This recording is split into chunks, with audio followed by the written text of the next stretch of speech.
For Victorians, it's been a long and bumpy ride, with lockdowns, curfews and border closures that have kept families apart. And the Premier says that the road ahead won't be a short one. There is no choice but to do this in a safe and steady way.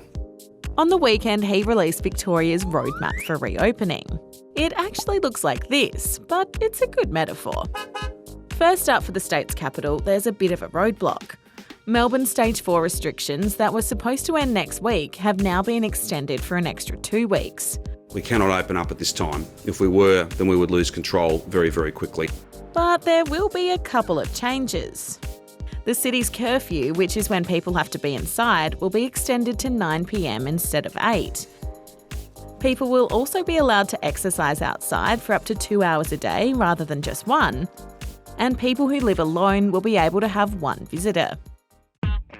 If the city reaches an average daily case rate of 30 to 50 over those 2 weeks, it'll move to Step 2.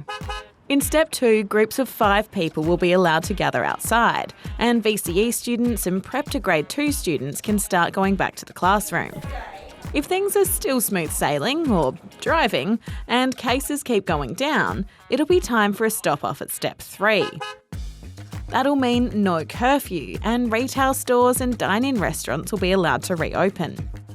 It'll also be when years 3 to 10 might start heading back to school. After there are no new cases in the state for 2 weeks, it'll be time to hit the road again for the last step. Up to 50 people will be able to gather outside, and all sports will start back up.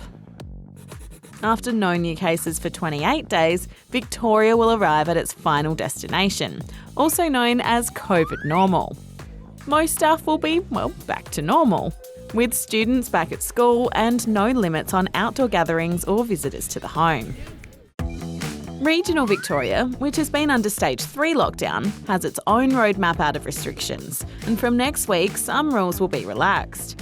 People from 2 households will be able to gather in groups of 5.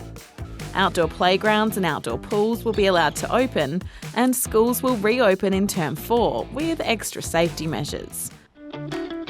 But a lot of other restrictions will stay in place until COVID cases get right down to less than 5 a day for 2 weeks. Yep, it's a long journey ahead. Too long, according to some people, who say the roadmap will come at too high a cost to businesses and people's lives. Today was supposed to be the day the Premier gave Victorians hope.